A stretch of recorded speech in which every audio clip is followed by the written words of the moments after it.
ॐ ध्यायेत्रिदम्बुजे देवीं तरुणारुणविग्रहा वराभयकरां शान्तं स्मितोत्फुल्लमुखाम्बुजां स्थलपद्माप्रतीकाश पादाम्भोजसुशोभना शुक्लां वरधरां धीरां लज्जापटविभूषितां प्रसन्नां धर्मकामार्थ मोक्षदां विश्वमङ्गलां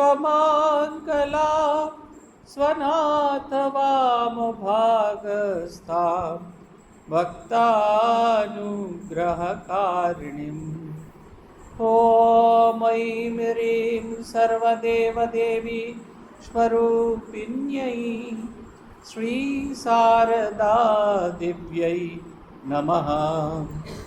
শ্রী ভগবানের অশেষ ইচ্ছায় আবার আমরা সমবেত হয়েছি শ্রী শ্রী মায়ের কথা থেকে পাঠ এবং আলোচনায়। আমরা শ্রী শ্রী মায়ের কথার তৃতীয় খণ্ডে এসে পৌঁছেছি। এটি আমি অরূপানন্দজি মহারাজের স্মৃতি কথা আমরা পড়ছি। 19 বৈশাখ 1319 উদ্বোধন, ঠাকুরঘর, সকাল 7টা। শ্রীযুক্ত সুরেন্দ্র চক্রবর্তী কয়েকদিন পূর্বে সস্ত্রীক শ্রী শ্রীমাকে দর্শন করিতে আসিয়াছিলেন। পরে একদিন তিনি একা এসেছিলেন। মাকে প্রণাম করিয়া জিজ্ঞাসা করিলেন, সেদিন ওটিকে স্ত্রীকে কেমন দেখলেন? মা বললেন, বেশ ভালো। সুরেনবাবু বলছেন, আমার কিন্তু ভালো লাগে না। মা বললেন, তোমাদের এখন ওই এক ভাব হয়েছে। সুরেনবাবু, মা আমরাই কেবল ঠাকুরের দর্শন পেলুম না। মা বলছেন, পাবে বই কি, তোমাদের এই শেষ জন্ম। নিবেদিতা বলেছিল, মা আমরাও বাঙালি, কর্মের ফেরে খ্রিস্টান হয়ে জন্মেছি, ওদেরও এই শেষ জন্ম। মা এরূপ মাঝে মাঝে অনেকে শেষ জন্ম বলতেন। তাই মনে করিয়া আজ তাহাকে গিয়া জিজ্ঞাসা করিলাম, মা শেষ জন্ম কথাটার মানে কি? মা বললেন, শেষ জন্ম মানে তার আর যাতায়াত হবে না, এই জন্মেই শেষ হয়ে গেল। আমি বললাম, এদের তো অনেকের বাসনা আছে দেখা যায়, সংসার, ছেলেপুলে, পরিবার। বাসনা না গেলে কি করে যাতায়াত পুরোবে? মা বললেন, তা তিনি ঠাকুর যাকে যা বলেছেন সব সত্য তো, মিথ্যে হবার জো নাই। এখন বাসনা থাকুক আর যাই করুক, তিনি দেখছেন শেষে তো থাকবে না, তিনি বুঝতে পেরেছিলেন। আমি বললাম, তাহলে শেষ জন্ম মানে কি নির্বাণ? মা বললেন, তা বই কি, হয়তো দেহ যাবার সময় মন নির্বাসনা হবে। আমি বললাম, মা ঠাকুর অনেককে আপনার জন বলেছেন, এর মানে কি? মা বললেন, ঠাকুর বলতেন, কেউ তার শরীর থেকে, কেউ লোমকূপ থেকে, কেউ বা হাত পা থেকে বেরিয়েছে। তারা সব সঙ্গের সঙ্গী। যেমন যখন রাজা কোথাও যায়, সব সঙ্গের লোকজন তথায় যায়। আমি যদি জয়রামবাটি যাই, আমার সঙ্গে যারা তারা সব যাবে না? তেমনি যারা আপনার, তারা সব যুগে যুগে সঙ্গী। ঠাকুর বলতেন, যারা অন্তরঙ্গ তারা ব্যথার ব্যথী। এইসব ছেলেদের দেখিয়ে বলতেন, এরা আমার সুখে সুখী, দুঃখে দুঃখী, ব্যথার ব্যথী। তিনি যখন আসেন তখন সব হাজির। নরেনকে সপ্তর্ষি থেকে এনেছিলেন, তাও সবটা আসেনি। শম্ভু মল্লিককে মা কালীর পেছনে দেখেছিলেন, দক্ষিণেশ্বরে কালীঘরে ধ্যান করবার সময়। বলরামবাবুকে যেমন চেহারা তেমনি দেখেছিলেন। প্রথম দেখাতেই বলেছিলেন, ঠিক অমনি দেখেছি, মাথায় পাগড়ি, গৌরবর্ণ। আর সুরেন মিত্তির বলতেন, এই তিনজন রসদদার। একদিন ঠাকুর বললেন, ওরা মা কালীর ভোগ নিবেদন না করে ছবিকে, অর্থাৎ ঠাকুরের ছবিকে কেন ভোগ দিলে? আমরা অকল্যাণ হবে বলে মনে মনে ভয় পেলুম। ঠাকুর বলছেন, ওগো তোমরা কিছু ভেবো না, এরপর ঘরে ঘরে আমার পূজা হবে, মাইরি বলছি বাপান্ত দিব্যি। এই দেখুন, আমাদের একটা সবচেয়ে বড় সমস্যা হচ্ছে ছেলেদের ক্ষেত্রে বিশেষ করে, আমরা বাইরে যতই আধুনিক হই না কেন, যতই লেখাপড়া শিখি না কেন, আমাদের মেয়েরা এখনো সেকেন্ড গ্রেড সিটিজেন হয়েই আছে।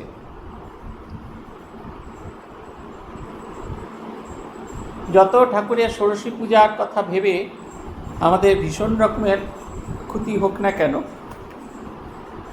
এখনো পর্যন্ত আমাদের মেয়েরা second grade citizen. Suren Chakraborty নিজের সম্পর্কে একবার ভাবছেন না, তার আধ্যাত্মিক উন্নতি কতটা হয়েছে সেই নিয়ে তার এতটুকু কনসার্ন নেই। তার একটাই কনসার্ন, তার বউকে কেমন দেখলেন, এবং তার বউকে তার পছন্দ হয় না। এটা একবার খুব পরিষ্কার করে বলছেন, তার বউকে তার পছন্দ হয় না। কি দুঃসাহস ভেবে দেখুন। এইসব পাখাগুলো বন্ধ কেন? খারাপ হয়ে গেছে? আওয়াজ হচ্ছে বলে গরম লাগছে না? বাবা, এই গরমে কি করে হচ্ছে?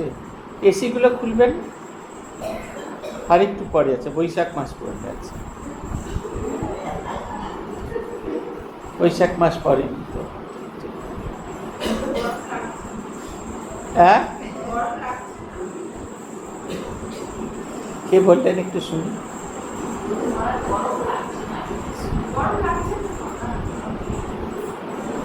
হৃদয় ঠান্ডা তো, সেইটা।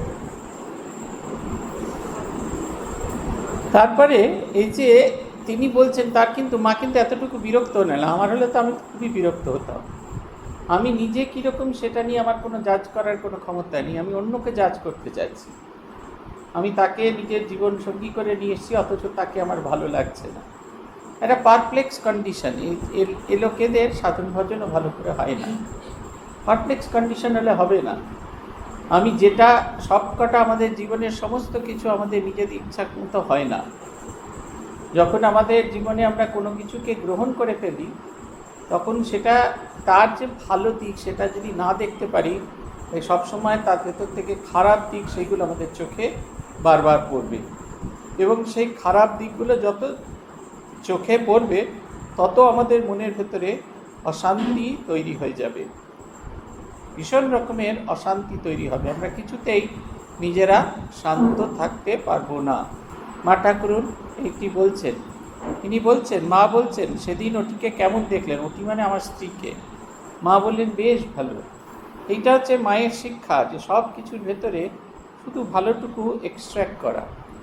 পরমহংস শ্রীরামকৃষ্ণকে বলা হয়। পরমহংস মানে হচ্ছে যে যে ভালোটাকে গ্রহণ করে খারাপটাকে বর্জন করে, এটা হংস। পরমহংস মানে হংসদের মধ্যে যিনি শ্রেষ্ঠ, যিনি আধ্যাত্মিক শক্তিকে গ্রহণ করে যা কিছু আধ্যাত্মিক দিক থেকে আমাদের বিকশিত করে না তাকে বর্জন করে। আর তার আগে আরও একটা বিশেষণ ব্যবহার করা হয়, বিমল পরমহংস। মলরহিত, যার ভেতরে সামান্যতম মালিন্য নেই, যাকে চিন্তা করলে আমার মনের মালিন্য সম্পূর্ণ অপসৃত হয়, তার প্রতিরূপ হচ্ছেন ঠাকুর। আমরা এত বছর পরে এখন অনুভব করতে পারি, মাকে দেখাও যা, ঠাকুরকে দেখাও তাই। কিন্তু তখনকার দিনের মানুষ, তারা স্বয়ং আদ্যাশক্তি মহামায়াকে সামনে দেখতে পেয়ে বলছেন, মা আমরাই কেবল ঠাকুরের দর্শন পেলাম না। মা কিন্তু একবারও অপ্রতিভ হচ্ছেন না, একবারও বলছেন না বাবা আমাকে দেখো, আমাকে দেখলেই হবে। কিন্তু মা বলছেন, পাবে বই কি তোমাদের এই শেষ জন্ম। নিবেদিতা বলেছিল, মা আমরাও বাঙালি, কর্মে ফিরে খ্রিস্টান হয়ে জন্মেছি। যে যেখানে আছে, যারা ভগবানকে ভালোবেসেছে, এইটা তাদের শেষ জন্ম। কেন শেষ জন্ম? কারণ ভগবানকে যত তীব্রভাবে ভালোবাসতে থাকি, আমার কালো জিনিসগুলোকে তত আমি তীব্রভাবে ছেড়ে ফেলতে পারি। ঠাকুরের কথা আছে, যত পূবের দিকে যাত্রা করবেন, পশ্চিম তত পিছিয়ে পড়বে। অর্থাৎ যত আমি ভগবানের দিকে যাব, আমি তো কালো আলো দুটো মিলিয়েই মানুষ আমরা, কিন্তু যত আমরা আলোর দিকে যাব, কালো আপনা আপনি ছেড়ে যাবে আমাদেরকে। এই কারণে এই ভগবানের দিকে যাওয়ার কথা বলছে। যত ভগবানকে চিন্তা করতে থাকবো, তত আমাদের ভেতরের মলিনতা অপসৃত হবে, নম্বর 1। নম্বর 2 হচ্ছে, যখন মলিনতা অপসৃত হবে, তখন আমরা ভগবানের চিন্তায় আপ্লুত থাকব। ভগবানকে চিন্তা করতে গেলে যে যোগ্য হয়ে উঠতে হয়, সেই যোগ্য হওয়ার জন্য নিজের ভেতরে যে মলিনতা তাকে ফেলে দিতে হয়। আমরা যতক্ষণ না পর্যন্ত মলিনতা ফেলে দিতে পারবো না, ততক্ষণ পর্যন্ত ভগবানকে হৃদয়ে স্থাপন করতে পারবো না। ঠিক যেরকম সেই নিয়ম আছে যে আপনারা যখন পুজো টুজো করেন তখন ঘর পরিষ্কার করেন, ঘরে মেঝে পরিষ্কার করেন, তারপরে যে কাঠের পিঁড়িতে বসতে দেন ভগবানকে, সেই কাঠের পিঁড়ি পরিষ্কার করেন, তাতে আলিম্বন দেন। কেন দেন? তা না দিলে কি চলছে না? তা আমরা দিই কেন?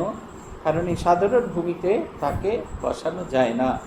তাকে বসানোর জন্য একটা উপযুক্ত ভূমি তৈরি করতে হয়। ঠিক সেই রকম আমার মনোভূমিতে যখন তাকে বসাতে হয়, তখন আমাদের মলিনতাকে ত্যাগ করতে হয়। এই নীচ ভাবনা, নীচ চিন্তা, নীচতা, ক্রূরতা, দাম্ভিকতা, এই যে আমাদের গুণ আছে, এগুলোকে আমরা পরিত্যাগ করি। আমরা বলি আমাদের ভেতরে একটুও দম্ভ নেই, কিচ্ছু নেই, কিন্তু কোথায় যেন একটা অর্থের অহংকার আছে। মানুষ দেখলেই বোঝা যায়। মানুষের এই জায়গাটা এমন একটা জিনিস দিয়ে তৈরি না, এই যে মুখটা, আমরা যতই চেষ্টা করি না কেন, এটাই কিছুতেই আমরা অন্যরকম কথা বলতে পারি না। আমার ভেতরে যেটা আছে সেটা মুখের ওপর ফুটে উঠবেই। যতই মেকআপ করি, যতই পরিষ্কার পরিচ্ছন্ন করি, যতই ফেয়ার অ্যান্ড লাভলি সাবান দিয়ে মুখ ধুই না কেন, কিছুতেই বদল করা যায় না। একদম পরিষ্কার, কিছুতেই আমরা বদল করতে পারি। আমি গম্ভীর হতে পারি, আমি শান্ত হতে পারি, আমি হাসমুখ হতে পারি, আমি অতিথিবৎসল হতে পারি, সব আমি হতে পারি, না আমার ভেতরের কি, আমি ভেতরের মানুষটা কি, এই জায়গাটা সব সময় বলে দেব। ওটাকে লুকোনো খুব কঠিন, ওই কারণে খুব সাবধানে লুকোতে হয়। এই বলছেন যে শেষ জন্ম মানে হচ্ছে যত মলিনতা শূন্য হব, তত আমার জীবাত্মা পরমাত্মার সঙ্গে মিলিত হবে। এটা আমাদের একমাত্র লক্ষ্য।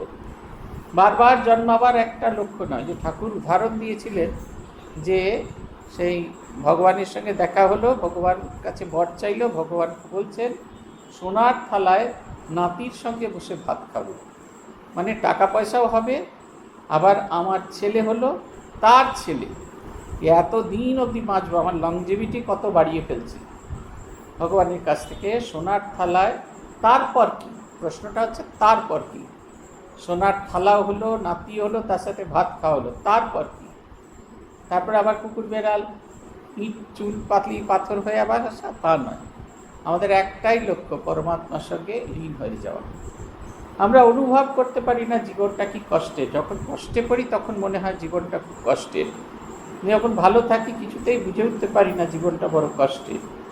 এই বারবার পৃথিবীতে আসা যাওয়া করা, বারবার পৃথিবীতে আসা যাওয়া করা, তখন আস্তে আস্তে মনে হয় জীবনটা খুব কষ্টের, খুব বেদনা। ইদানিং তো চাকরি বাকরি নেই, আমরা আসি বন্দে ভারতে, যে ছেলেগুলি খেতে দেয়, যে ছেলেগুলো এই নোংরা তুলে নিয়ে যায়, প্রত্যেকে দেখলেই বুঝতে পারা যায় কিছু না কিছু বিদ্যে আছে তাদের পেটে। কিন্তু যেহেতু কোনো কাজ নেই, অপশান নেই, তাই এই কাজ করছে। ছোট কোনো কাজই ছোট নয়, কিন্তু সে যে লেখাপড়া শিখেছে, সে যে যোগ্য হয়ে উঠেছে, তার উপযোগী কাজ পাচ্ছে না। কেউ কেউ হাসি মুখে এঠে বরণ করে নেয়, কেউ গোমরা মুখে বরণ করে নেয়।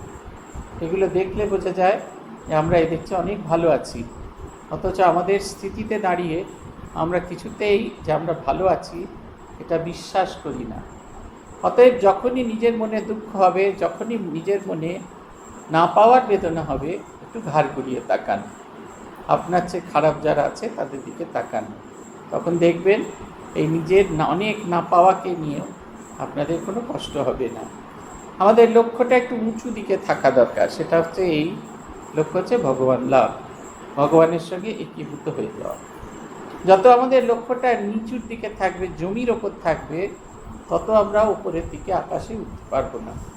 আপনি 7 তলায় ফ্ল্যাট কিনবেন, যদি আপনার লক্ষ্য থাকে তবে 2 তলা 3 তলায় ফ্ল্যাটের বুকিং পেতেও পারেন, নাহলে ওই ফ্ল্যাটের কমপ্লেক্সের বাইরেই ঘুরে ঘুরে পড়তে হবে। ভগবান লাভ, এই চরমতম সত্য, এইটা যদি আমাদের জীবনের লক্ষ্য হয়, তবেই কিন্তু আমরা ভগবানের দিকে এগোতে পারবো। নচেত কিন্তু ঘুরে ঘুরে মরতে হবে। নাহলে ওই অশোক ষষ্ঠীতে অশোক ফুল নিয়ে অশোক ষষ্ঠী করতে হবে, বাংলার নববর্ষে ছাপা শাড়ি কেন হলো, সিল্কের শাড়ি কেন হলো না, তাই নিয়ে মারামারি করতে হবে। তারপরে এই ভালো লিপস্টিক কোম্পানির লিপস্টিক কেন হলো না, মেয়েদের লিপস্টিকটা রক্তলাল, আমারটা কীরকম ফ্যাকাশে ফ্যাকাশে কেন হলো, এই নিয়ে এই যে জাগতিক যে সমস্ত বিষয়বস্তু, এই নিয়েই আমাদের ঘুরে বেড়াতে হবে। আর কষ্ট পেতে হবে, দুঃখ পেতে হবে, আর মনে হবে জীবনটা আর পাচ্ছি না টানতে। আমি যে আসছিলাম যে ড্রাইভারের সঙ্গে, সে কতবার বলে ফেললো যে আর পাচ্ছি না, এই জীবনটাকে আর টানতে পারছি না। এই জীবনটাকে, এই কথাগুলো আমরা সবসময় বলে ফেলি, বেশি কাজ যখন থাকে বলে ফেলি। মায়ের এই দৃষ্টিভঙ্গিটা কি সুন্দর, বলছেন ভগবানকে যে ধারণ করেছে, ভগবানকে যে জীবনে গ্রহণ করেছে, এটাই তার শেষ জন্ম। সেই জন্মেই জীবাত্মা পরমাত্মার সঙ্গে মিলিত হয়ে যাবে। অরূপানন্দ প্রশ্ন করছেন যে কারু কারুকে দেখে মনে হয় এত বাসনা আছে, এদের কেমন করে শেষ জন্ম হবে, এদের কেমন করে মুক্তি হবে। আমরা জানেন তো আমাদের বিচার, আমাদের বোধ দিয়ে অন্যকে বিচার করে ফেলি। আমার মহন্ত ছিলেন স্বামী অমলানন্দজি মহারাজ। আমি যখন গেছি তার কাছে, তখন তার ৭৪ বছর বয়স, আমার ২৪ বছর বয়স।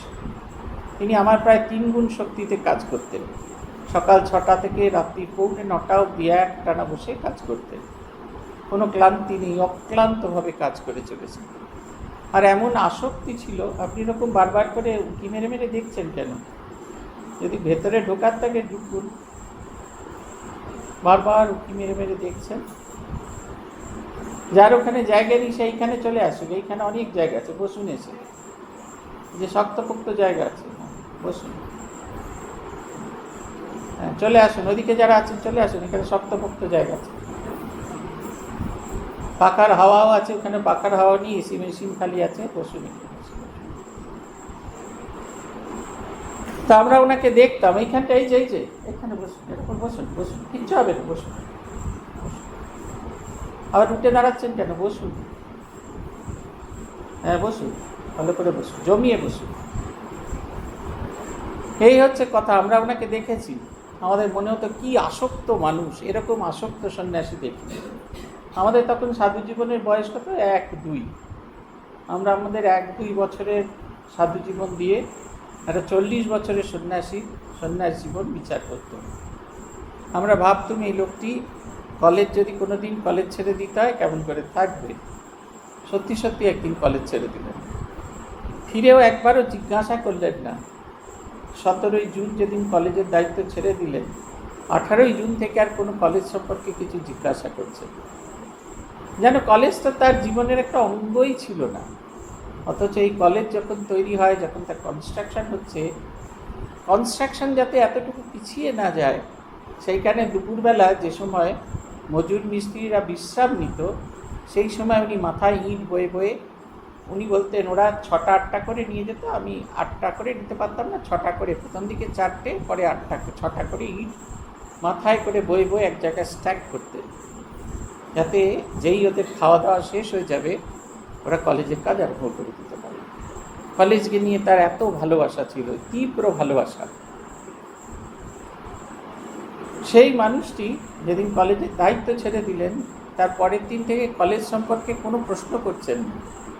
কলেজটা যে তার জীবনের এন্টিটি ছিল সেটা নিয়েই তার কোনো ভাবনা নেই। তিনি বসে পড়েছেন, সেই বছর 1997 সাল রামকৃষ্ণ মিশনের সেন্টিনারি হবে, চলছে উৎসব। তার ম্যাগাজিন বেরোবে, তার সোভেনির বেরোবে, তার লেখা কালেকশান, লেখা জোগাড় করা, প্রিন্টারের সঙ্গে কথা বলা, অন্যান্য সমস্ত কাজ, তার নিজের লেখার বুক দেখা। আমরা ভাবতেই পারতাম না, একটা মানুষকে রোজ দেখেছি 6টা-15 অফিসে বসে কাজ করছেন, তাকে ধারে দেখলাম না। আমরা মাঝে মাঝে একটু খোঁচানো বদ অভ্যাস আছে, তো তাই খুঁচিয়ে জিজ্ঞেস করতাম, একটু বাজেটটা দেখে দিন, এটা দেখে দিন, ও সকল তোমরা দেখো। তারপরে ঠিক তার পরের বছর 12ই জানুয়ারি তার ক্যান্সার ডিটেক্ট হলো। তিনি যেন একবারে যাওয়ার জন্য প্রস্তুত, অন্য লোকে যাবেন তার জন্য যাওয়ার জন্য প্রস্তুত। কোনো রকম এতটুকু কিছু তার নেই, কোনো রকম দুঃখ নেই, এইটা করা হলো না, সেইটা করা হলো না, ওইটা করা হলো না, কোনো দুঃখ নেই। সুদূর আমেরিকা থেকে ছাত্ররা দেখতে এসছে, তার নাম বোধহয় কি সঞ্জীব কৃষ্ণ বা এরকম কিছু। মহারাজকে বলা হলো, মহারাজ এরকম সঞ্জীব কৃষ্ণদা এসছেন, বলছেন আর কোনো কৃষ্ণ চাই না, এবার শুধু রামকৃষ্ণ চাই।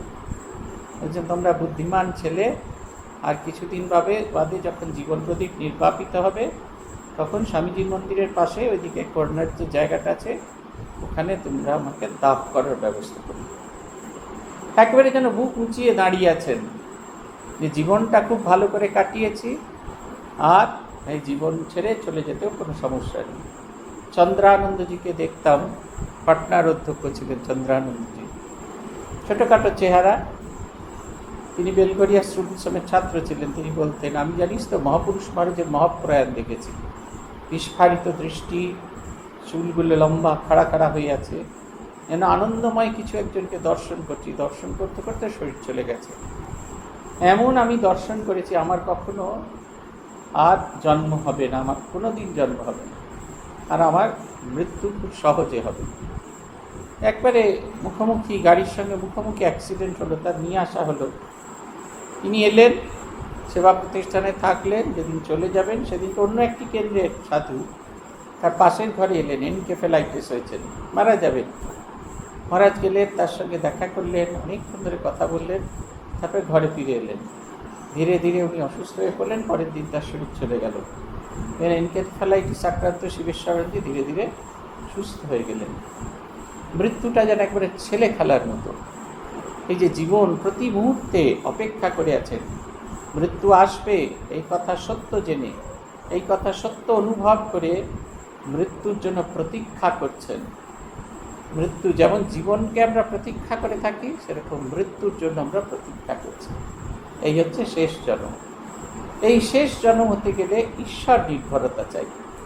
অমলানন্দজি সম্পর্কে একটা গল্প আছে। মনসাদ্বীপ গিয়েছিলেন, তখন মনসাদ্বীপ আসা যাওয়া করা খুব কঠিন, 83 সালের ঘটনা, আমি শুনেছি অন্যদের কাছে।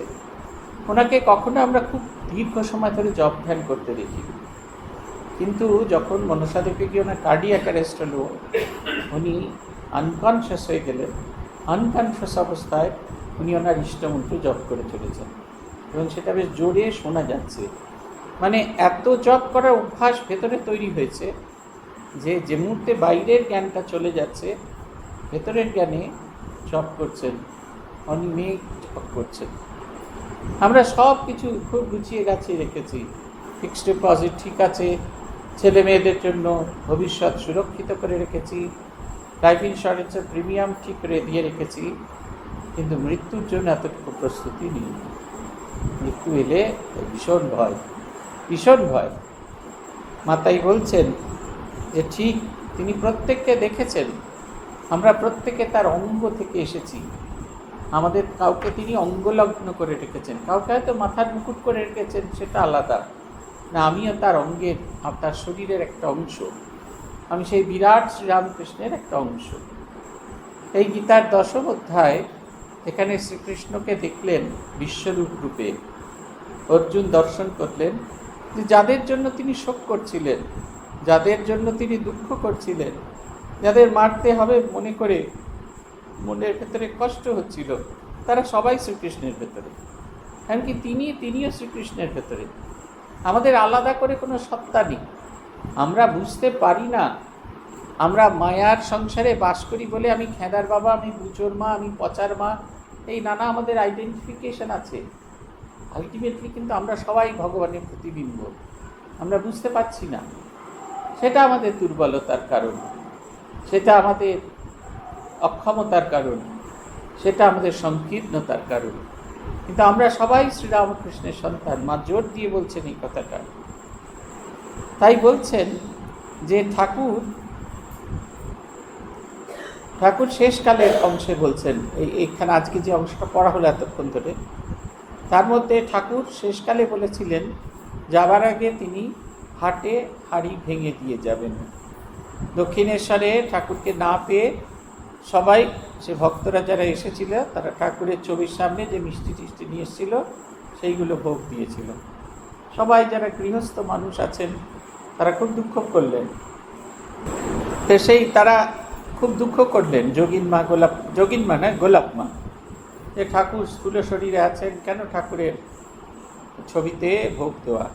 ঠাকুর বলছেন যে আমার অকল্যাণ হবে মনে করে, আমরা অকল্যাণ হবে মনে করে ভয় পেলুম। ঠাকুর বললেন, ওগো তোমরা কিছু ভেবো না, এরপর ঘরে ঘরে আমার পুজো হবে। মাইরি বলছি বাপান্ত দিব্যি। আমরা তখনও পর্যন্ত শ্রীরামকৃষ্ণকে দক্ষিণেশ্বরে ঠাকুরবাড়ির পুরোহিত বলে মনে করেছি, আর তিনি যে পূর্ণ ব্রহ্ম নারায়ণ, তিনি তার শরীর চলে যাওয়ার আগে প্রকাশ করছেন। কত সংশয়, নরেনের কত সংশয়, এই যদি রাম হয়, এই যদি কৃষ্ণ হয়, যদি একবার মুখে বলে। ঠাকুর বলছেন যে রাম যে কৃষ্ণ, ইদানিং সেই রামকৃষ্ণ, তবে তোর বেদান্তের দৃষ্টি থেকে নয়, কারণ বেদান্তে দ্বিতীয় সত্তার কোনো অস্তিত্ব নেই, শুধুমাত্র ব্রহ্মই বস্তু, আর বাকি সব অবস্তু। যখন আমরা অবতার কল্পনা করছি, ভগবানের প্রতিনিধি কল্পনা করছি, তখন আর বেদান্ত থাকছে না, তখন দ্বৈত জ্ঞান রয়েছে। তাই বলছেন তোর বেদান্তের দৃষ্টি থেকে নয়। আমাদের প্রত্যেকের মনের ভেতরে যে সংশয়, সেটাকে বলছেন। মা বলছেন, এত করে বলা আবার কার জন্য? না আমার আর লক্ষ্মীর জন্য। আমরা তখন অল্প বয়স, অত কি বুঝি? এখনকার লোক সব শেয়ানা, ছবি তুলে নিয়েছে। এই যে মাস্টারমশাই, এরা কি কম লোক গা? যত কথা সব লিখে নিয়েছে, কোন অবতারের ছবি আছে বা কথাবার্তা ওই রকম করে লেখা আছে।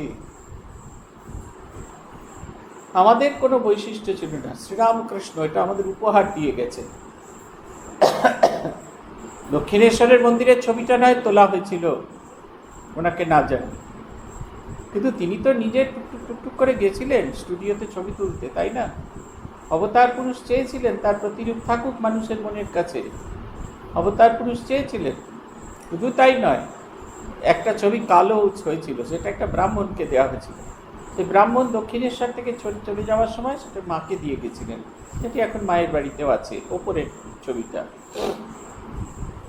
ঠাকুর একদিন গিয়ে সেখানে ফুল টুল পুজো টুজো মজা করে বললেন, তোমাদের আবার এসব কি বলে নিজেই আবার অর্ঘ্য দিয়ে দিলেন, এবং বলেছিলেন কালে ঘরে ঘরে এই পুজো হবে বাপান্ত দিব্যি। মা ঠাকুর বলছেন ছায়া আর কায়া এক। আমরা যে শ্রীরামকৃষ্ণকে দেখিনি, তাতে আমাদের এতটুকু দুঃখ হওয়ার উচিত নয়। তিনি দেখতে কেমন ছিলেন? তিনি যখন ব্রহ্মজ্ঞানে আড়ুর হতেন, তখন তাকে কেমন দেখাতো, তার প্রতিরূপ আমাদের কাছে রেখে গেছে। আর আমাদের সঙ্গে তার দেখা হয়নি, তাই বলে তার সঙ্গে আমাদের কথা হয়নি এরকম নয়। মাস্টারমশাই আমরা আর ঠাকুর আমাদের সঙ্গে কথা বলছে।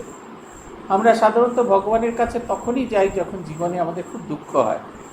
যতক্ষণ না আমাদের জীবনে দুঃখ হয়, ততক্ষণ আমরা বড় একটা ভগবানের কাছে যাই না, এটা সত্যি কথা। বাবা মা টেনে হিঁচড়ে নিয়ে যান, কিন্তু নিজে নিজে যখন যাচ্ছি, তখন বুঝতে হবে আমার মনের কোথাও কোনো জায়গায় একটা তৈরি হয়েছে, একটা প্রয়োজন তৈরি হয়েছে। ছায়া আর কায়া, সেই যাতে যখন আমার প্রয়োজন তৈরি হবে, আমি যেন ভগবানহীন না হয়ে থাকি, তাই জন্য এই কথামৃত আমাদেরকে উপহার দিয়েছে। কথামৃত চলন্ত শ্রীরামকৃষ্ণের একটা রূপ। তিনি কেমন করে বসতেন, কেমন করে তাকাতেন, কীভাবে কথা বলতেন, কার উদ্দেশ্যে কীরকম বলতেন, কেমন তিনি ঈশ্বরীয় আবেশে নাচতেন, কেমন করে ভাব সমাধি হতো তার, কিরম ছেলে মানুষের মতো গঙ্গায় বান দেখতে ছুটে যেতেন, এই সমস্ত ছবি তিনি আমাদেরকে উপহার দিয়ে গেছেন। আমাদের জন্য, আগামী দিনের মানুষের জন্য তিনি এই ছবি উপহার দিয়ে গেছেন। এটা একটা অদ্ভুত ব্যাপার। মা বলছেন, আমি বলছি কথামৃত সম্বন্ধে মাস্টারমশাই বলেছিলেন যে 10-12 খণ্ড বেরুলে তবে সব কথা বের হতে পারে, তা এত কথা আর কবে বের হবে? মা বললেন, হ্যাঁ বয়স হয়েছে, হয়তো পূর্বেই বা সরে পড়লে। আমি বললাম, মা তুমি যে আমাকে জয়রামবাটিতে বলেছিলেন ঠাকুর শ্বেতকায় ভক্তদের ভেতরে আসবেন নাকি? মা বললেন, না, তার অনেক শ্বেতকায় ভক্ত আসবে, তাই বলছি। যেমন এখন সব খ্রিস্টানরা আসছে না, ঠাকুর বলেছিলেন যে 100 বছর পরে আবার আসবেন, এই 100 বছর ভক্ত হৃদয় থাকবেন। গোল বারান্দা হতে বালি উত্তরপাড়ার দিকে দেখিয়ে বলেছিলেন। আমি বললুম, আমি আর আসতে পারবো না। লক্ষ্মী বলেছিল আমাকে তামাক কাটা করলেও আর আসবো না। ঠাকুর হেসে বললেন, যাবে কোথায়? কলমির দল এক জায়গায় বসে টান পড়লেই এসব হবে। মাস্টারমশাই সত্যি যা আছে আমরা ডায়েরিগুলো দেখেছি, খুব ব্রিটল হয়ে গেছে, কিন্তু এরকম অনেক। আর সেগুলো এমন সাংকেতিক ভাষায় লেখা, মাস্টারমশাই ছাড়া কেউ সেটা উদ্ধার করতে পারবে না।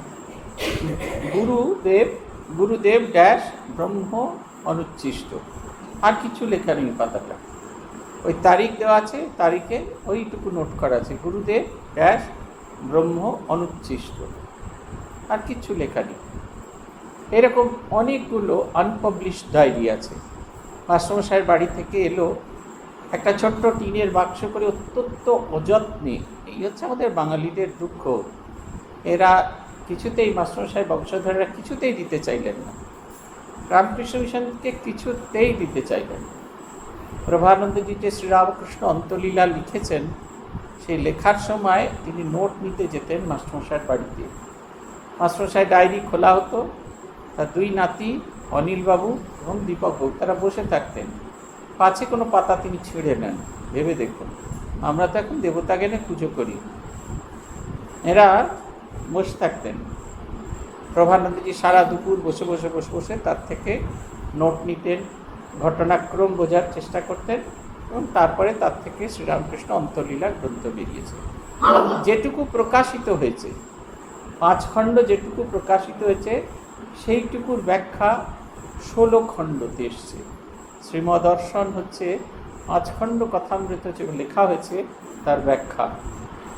মাস্টারমশাই যখন যেদিন যে পাতাটা লিখতেন, সেই দিন সেই পাতাটা নিয়ে সারাদিন ধরে অনুধ্যান করতেন। বিকেলবেলা ভক্তরা আসতো মডার্ন ইনস্টিটিউটে, বাড়িটা তো বোধহয় কয়েকদিন মধ্যে ভাঙা পড়ে যাবে। সেই 3 তলার ছাদ ছিল এখনও, মানে শেষ অবধি যতদিন স্কুলটা চলেছে, ওরা এই ঘরটা, মাস্টারমশাইয়ের ঘরটা, ছাদটা মেনটেন করেছিল। মাস্টারমশাইয়ের জন্মতিথির দিন খুলে টুলে দেওয়া হতো, ভক্তরা গিয়ে ফুল মালা দিতে পারতেন। এখন তো স্কুলই বন্ধ হয়ে গেছে, ঢুকতেই দেয় না।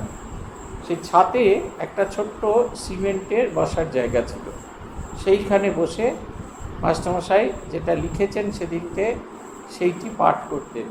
শুধু পাঠ করতেন না, সেটি ব্যাখ্যা করতেন। সেদিনকে ঠাকুরের মুড কেমন ছিল, ঠাকুর কীরকমভাবে তাকিয়েছিলেন, কেন বলেছিলেন কথাগুলো, কে এসেছিল, সেইগুলো নিত্যাত্মানন্দজি তার ডায়েরিতে লিখেছেন। পরবর্তীকালে সেগুলি একত্রিত হয়ে শ্রীমদর্শন রূপে প্রকাশিত হয়েছে। মাকে তা বলা হচ্ছে, মা বলছেন তার আগেই হয়তো পূর্বেই বা সরে পড়লে। সত্যি 5 খণ্ড বেরোনোর পরেই তিনি চলে গেলেন। মাকে বলা হয়েছিল, সে তো কায় ভক্তরা আসবে, ঠাকুর বলেছিল। মা বলেছিলেন, হ্যাঁ আসবে। আপনারা অনেকেই সিস্টার নিবেদিতা সিনেমা দেখেছেন, সেখানে একটা অতিরিক্ত ডায়লগ ছিল, কিন্তু খুব প্রণিধানযোগ্য। সিস্টার এসেছেন, মা বামুন মাকে দেখাচ্ছেন, দেখছে বামুন মা এই এসেছে, নরেন ঠাকুরের পূজার জন্য সাদা পদ্ম ফুল নিয়ে এসছে। এই ডায়লগটা সিনেমাটায় ছিল। এটা আমি কোনো জীবনী গ্রন্থে খুঁজে পাইনি, কিন্তু ভারী সুন্দর ডায়লগ। ভগবানের উপাসনার জন্য যেমন আমাদের মতো কালো পদ্ম তিনি নিয়ে এসছেন, সেরকম শ্বেত পদ্ম নিবেদিতা, জোসেফিন ম্যাকলাউড, নাহলে এরা কত দূরে থাকেন। এই ভক্তি অন্নপূর্ণা, যাদের টাকায় বেলুড় মঠের মন্দির হয়েছে, কোন দেশে থাকেন তারা? এই যে ঠাকুরের যারা ছবি এঁকেছেন, তারা কখনো ঠাকুরকে কোনোদিন দেখেনি। এক মহাত্মাকে রোজ তারা দেখেন, সে ভদ্রলোক দেখেন যে চোখ খোলা একজন মহাত্মা দাঁড়িয়ে আছেন, তাকে দেখেন, কিন্তু তার গায়ের কাপড়টা কেমন বুঝতে পারেন না। অভেদানন্দজির কাছে গিয়ে বললেন, ফ্রাঙ্ক ডোরাক, তার যে ছবি এঁকেছি, গায়ের কাপড়টা কী রঙের দেব? তিনি তার পাগড়ি থেকে খানিকটা গেরুয়া কাপড় ছিঁড়ে দিয়ে দিলেন। আপনারা দেখবেন ফ্রাঙ্ক ডোরাকের একটা ছবি বেদান্ত মঠে আছে, ঠাকুরের চোখ খোলা, ঠাকুর তাকিয়ে আছেন জগতের দিকে, আর গায়ের পরনের পোশাকটা গেরুয়া। কি অপূর্ব সুন্দর ভাব! এই তাঁদের মধ্যে তিনি আসবেন বলে, তিনি এসেছেন তাদের মধ্যে। আমাদের শারদানন্দজি স্মৃতি কথায় আছে, শারদানন্দজি যখন বিদেশে ছিলেন ইংল্যান্ডে, তার ঘর তিনি পরিষ্কার করে দিতেন। তিনি একদিন সাধারণত ঠাকুরের ছবি তারা লুকিয়েই রাখতেন, ঠাকুরের ছবি একটা ডায়েরির মধ্যে ছিল। ঘর পরিষ্কার, টেবিল পরিষ্কার করতে গিয়ে সেই ডায়েরিটা মেঝেতে পড়ে যায়, আর তার মধ্যে সেই ছবিটা নিয়ে তিনি শারদানন্দজির কাছে যান ভদ্রমিলে। বলছেন, এই মহাপুরুষকে? বলছেন, কেন বললেন তো? বলছে, আমি রোজ রাত্রিরে তাকে দেখি, রোজ রাত্রিরে তাকে দেখি। এটা হচ্ছে কথা। এই মহাপুরুষ কে সেটা তিনি জানতে চাইলেন। কোথায় ইংল্যান্ডে আর কোথায় ভারতবর্ষের ইদো গ্রাম কামারপুকুরে তিনি জন্মেছিলেন, আর সারাটা জীবনই দক্ষিণেশ্বরে কাটিয়েছেন, কিছু সময়টা কলকাতায় কাটিয়েছেন, আর কোথায় ইংল্যান্ড সেইখানে মানুষজন দেখছেন। ওই নিবেদিতা স্কুলেতেই, নিবেদিতার সিনেমাতেই আরও একটা আছে ঘটনা। সেইখানে কোনো কাজের মেয়ে খুঁজে পাওয়া যাচ্ছে না ইংরেজ মেয়ের কাছে কাজ করবে বলে। অবশেষে একজনকে অনেক পয়সা লোক দিয়ে স্বামী সদানন্দজি একজন কাজের বুড়িকে নিয়ে এসছেন। তিনি এসে দেখলেন নিবেদিতা তুলসী গাছের তলায় তুলসী গাছে জল দিচ্ছেন, গাউন টাউন পরা। তিনি গিয়ে জিজ্ঞেস করছেন, হ্যাঁ গা, তুমি বুঝি ও দেশে বামুনের ঘরে জন্মেছিলে? এই হচ্ছে কথা। এই দেখুন, সব কালের নিয়মে সব কিন্তু একই রকম আছে। মা বলছেন, আর অত কথায় বা দরকার কি? ঠাকুর বলতেন, আম খেতে এসেছো, আম খেয়ে যাও, কত ডাল পাতা গুনে কি হবে? আমি বললাম, কিন্তু মা, কিছু প্রত্যক্ষ না করলে কি করে কি হবে? একবার এক মুসলমান ফকিরকে জিজ্ঞাসা করেছিলাম, পুকুরে কি নদীতেই লোকে মাছের আশায় ছিপ ফেলে বসে? গোষ্পদের জলে তো মাছ ধরবার জন্য ছিপ ফেলে বসে না। কিন্তু টের পেয়েছেন কি যার আশায় ফকির হয়েছেন? মা জিজ্ঞেস করলেন, সে কি বলল? আমি বললাম, কি আর বলবে? এই কথা শুনে মাই বসে একটু চিন্তা করিয়া বলিলেন, ঠিক কথা, তাই তো। কিছু উপলব্ধি না হলে কি করে কি হবে? তবে বিশ্বাস করে যেতে হয়, উপলব্ধি হবেই। কথা খুব পরিষ্কার। বিনা উপলব্ধিতে আমরা কেউ ফেরত যাব, এটা একবারে খুব পরিষ্কার। যে মন দিয়ে সাধন ভজন করে তার উপলব্ধি হবেই, উপলব্ধি হবেই, কেউ আটকাতে পারবে। একবারে খুব ধ্রুব সত্য, উপলব্ধি হবে। কারুর পূর্ণাঙ্গ হবে, কারুর খণ্ডাংশ হবে, কিন্তু হবেই। আবার কে মাইক্রোফোন খুললেন দাদা? এই আমার অনলাইন ক্লাসের এইটাই, মাঝে মাঝে কেউ কেউ মাইক্রোফোন খোলে এবং তখন বুঝতে পারি অন্য কিছু একটা শুনছেন। কেউ কেউ টিভি প্রোগ্রামও দেখেন, সেটা অন্য কথা। আমি বললাম, শরৎ মহারাজ সেদিন বললেন এবং স্বামীজিও বলেছিলেন, মনে করো পাশের ঘরে একতাল সোনা রয়েছে। একটি চোর ও পাশের ঘরে থেকে তা জানতে পেরেছে, মাঝে দেওয়াল তাই নিতে পারছে না। সে লোকটি কি আর ঘুম আসবে? সব সময় ওই ভাববে কি করে সোনার তালটা পাবে। তেমনি এহেন ঈশ্বর বলে কেউ আছেন, যদি মানুষটি বুঝতে পারে তাহলে কি আর এইসব সংসার করতে পারত? মা বলছেন, সে তো ঠিকই কথা। আমি বললাম, যাই বলো মা, ত্যাগ বৈরাগ্যই প্রধান, আমাদের হবে মা? মা বলছেন, হবে বই কি, ঠাকুরের শরণাগত হলে সব হবে। তার ত্যাগই ছিল ঐশ্বর্য। তিনি ত্যাগ করেছিলেন বলেই এখন আমরা সব তার নামে খাচ্ছি দাচ্ছি। লোকে ভাবে তিনি এত বড় ত্যাগী ছিলেন, তার ভক্ত এরা না জানি কত বড় হবে। ওই বড় পতাকা ধরতে হয়। যারা শূন্য হয়ে গেছে বিধানসভায়, তাদের পতাকা ধরলে খুব মুশকিল। সেখানে সবাই দেখছেন না বড় পতাকা ধরছে, 220 সিট চাই। ঠিক সেই রকম শ্রীরামকৃষ্ণের পতাকা ধরতে হবে। তার এত ত্যাগ বৈরাগ্য, তাকে গ্রহণ করলে, তাকে জীবনে গ্রহণ করলে আমাদের জীবনের পরিবর্তন আসবে। আত্মস্বামীজি বলতেন না, দূর থেকে দেখে লোকে বলবে এরা রামকৃষ্ণ বিবেকানন্দ করে। এই রামকৃষ্ণ বিবেকানন্দ করা মানে হচ্ছে রামকৃষ্ণ ভাবাদর্শে মিলিত হয়ে থাকা। আমি যখন প্রথম এই ভাব প্রচার পরিষদের কাজে আমাকে নিযুক্ত করা হলো, আমাকে শিবমায়ানন্দজি বললেন, আমাদের গ্রামারে আছে ব্যাড ওয়ার্স ওয়ার্স্ট, আর তোকে আমি পাঠাবো ওয়ার্স্টেস্ট একটা আশ্রম। কলকাতা ভাব প্রচার পরিষদ, সে হচ্ছে পরিষদ, আর সেই পরিষদের একটি আশ্রমে তিনি আমাকে পাঠালেন। আমি ভাবছি, বেশ তো সুন্দর আশ্রম, এরকম অবস্থা কেন?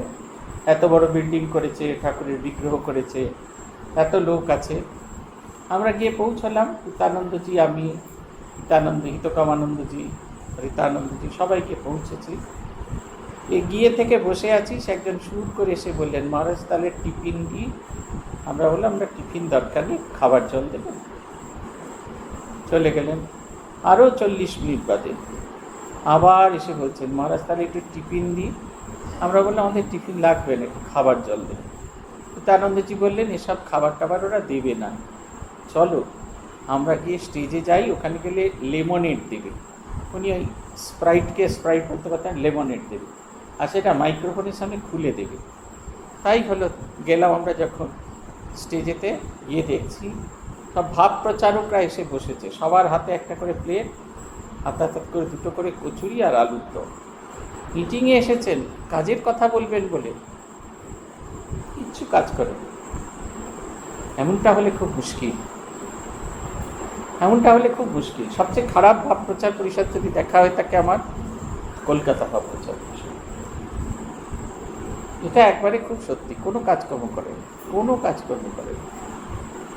এরমটা হলে ঠাকুরের নামে রক্ষাতি হবে, তাঁর সম্পর্কে লোকে অন্যরকম ধারণা করবে। এই যে আজকে আমরা সবাই খুব হইচই করছি, আগরতলা বিদ্যালয় আমেরিকা যুক্তরাষ্ট্রের এনলিস্টেড হয়েছে, কিন্তু এমনি এমনি নয়, দিনের পর দিন তাদের পরিশ্রম, এক জেনারেশন নয়, জেনারেশন পর জেনারেশন। আগরতলায় যখন উগ্রপন্থী আক্রমণ ছিল, ট্রাইবাল ছেলেদের বাঁচানোর জন্য উঁচু করে তারের দেওয়াল তৈরি করা হয়েছিল, ইলেকট্রিফাইড তারের দেওয়াল। তার মধ্যে সুমেধানন্দজি সেই ট্রাইবাল ছেলেদের লেখাপড়ার ব্যবস্থা করেছে। যখন সারা ত্রিপুরা জুড়ে উগ্রপন্থী মাথাচাড়া দিয়েছে, সেইখানে নিশ্চিন্তে আমাদের ছেলেরা পড়াশোনা করে, আমাদের ছেলেরা পরীক্ষা দেয়, আমাদের ছেলেরা বড় হয়, দাঁড়ায়, আমাদের ছেলেদের মধ্যে থেকে পুলিশ তৈরি হয়, নকশাল তৈরি হয় না।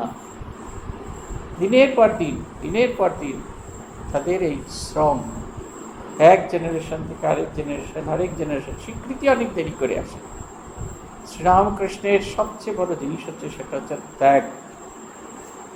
ত্যাগ, এই ত্যাগটা আমাদের জীবনে আসা দরকার। আমরা ত্যাগের একটা অন্যরকম ডেফিনেশন করে ফেলি, বাজে জুতো পরবো, উম্ন ঝুম্ন হয়ে থাকবো, ওটা ত্যাগ নয়।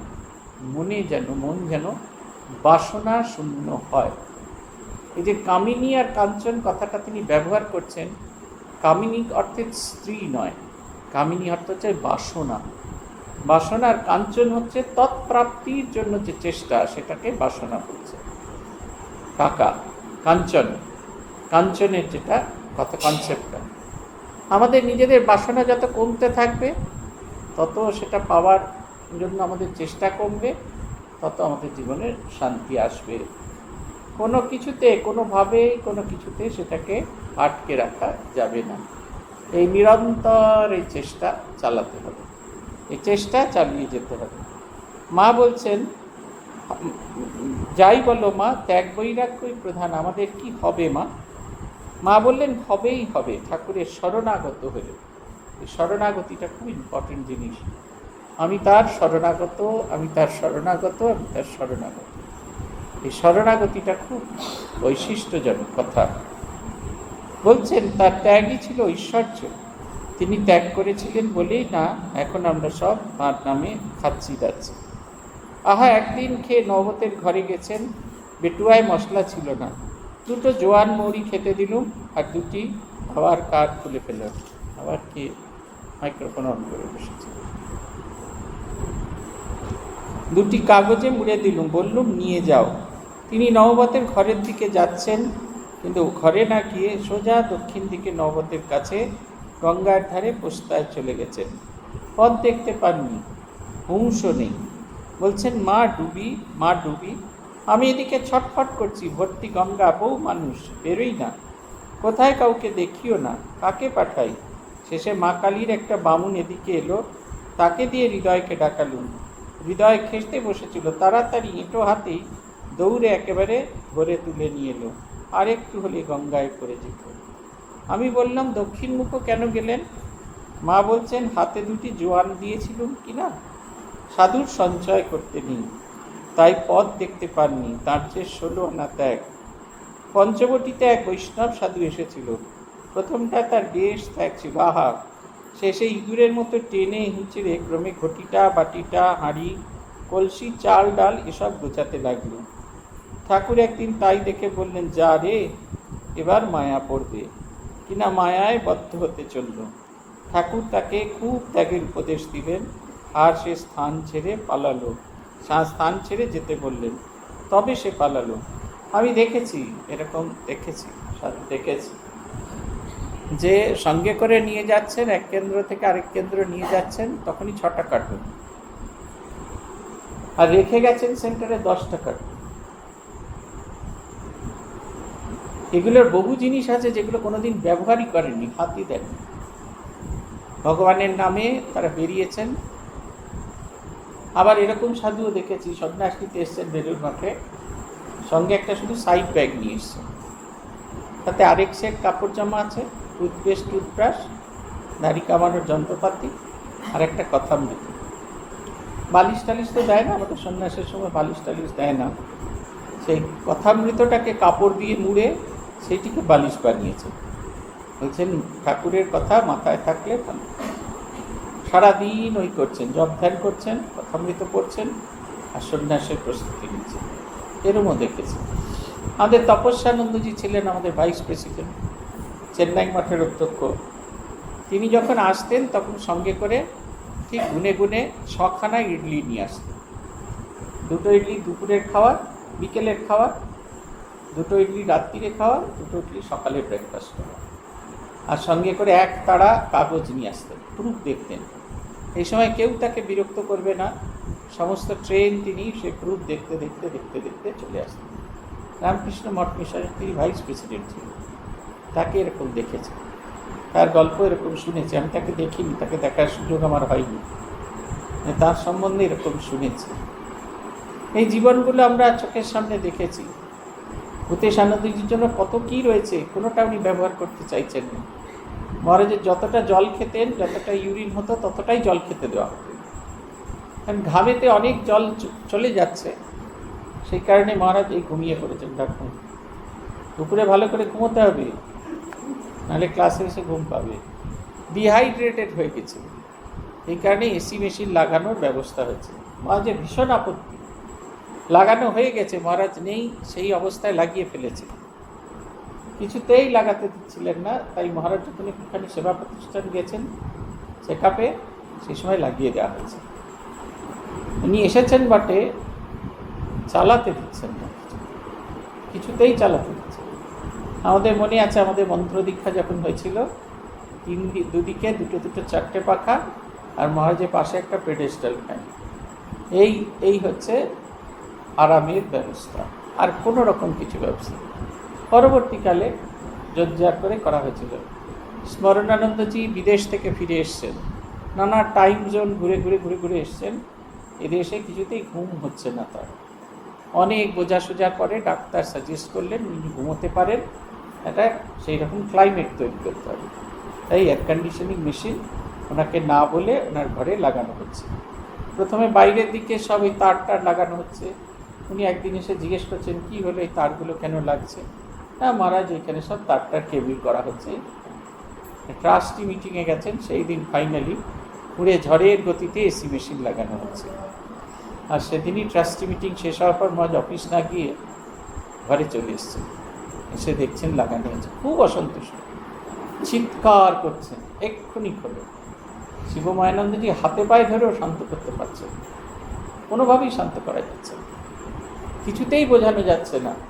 উনি বলছেন, এর চেয়ে একটা যদি পেডেস্টাল ফ্যান আমাকে দিতে, তাহলে আমি বোধহয় আমি ভালো করে ঘুমতাম। ওই পয়সা খরচ করার কী করা আছে? এই ত্যাগীদের আমরা দেখেছি। শিবমায়ানন্দজিকে দেখেছি, লোডশেডিং হয়েছে, জেনারেটর তখন এরকম চলতো না। এই 1994-এর কথা বলছি। মহারাজ তখন অ্যাসিস্ট্যান্ট সেক্রেটারি, সারা দুপুর পড়াশোনা করছেন, এক হাতে তালপাতার পাখাটা নিয়ে এমনি এমনি করে হাওয়া খাচ্ছেন আর পড়াশোনা করছেন। এই ত্যাগটা আমাদের থাকা দরকার, সাধুদের বাইরে ভেতরে এবং ভক্তদের অন্তরে ত্যাগ। এই দুটো ত্যাগ থাকা ভীষণ জরুরি, নাহলে ঠিক শ্রীরামকৃষ্ণকে রেপ্রেজেন্ট করা যায় না। শেষ করছেন, জনৈক ভক্ত প্রণাম করতে এসেছিলেন।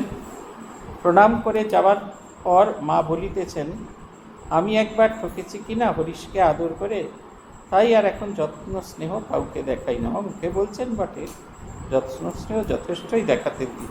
এই মা তাই বলছেন যে তিনি যত্ন স্নেহ দেখান না, মানে সে যাতে বুঝতে পারে সেরকমটা কিছু দেখান না। এটা মায়ের বক্তব্য। তার ভালোবাসা সকলের প্রতি আছে, কিন্তু কেউ যাতে মিস ইন্টারপ্রেট না করে। আমরা অনেক সময় ভালোবাসা পেলে সেটা মিসইন্টারপ্রেট করে ফেলি, তো সেইটা যাতে কেউ না করে সেইটার কথা মা বলছেন।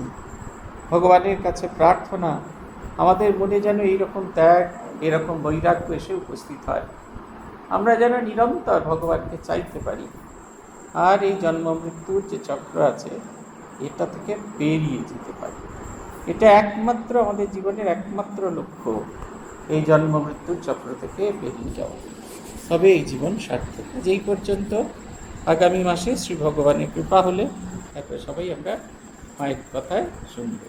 ওম প্রণতানাম প্রসীদত্বম দেবী বিশ্বার্তিহারিণী ত্রৈলোক্যবাসিনামিত্যে লোকানাম বরদা ভবি। ওম শান্তি, ওম শান্তি, ওম শান্তি। হরি ওম তৎসৎ। শ্রীরামকৃষ্ণার্পণমস্তু।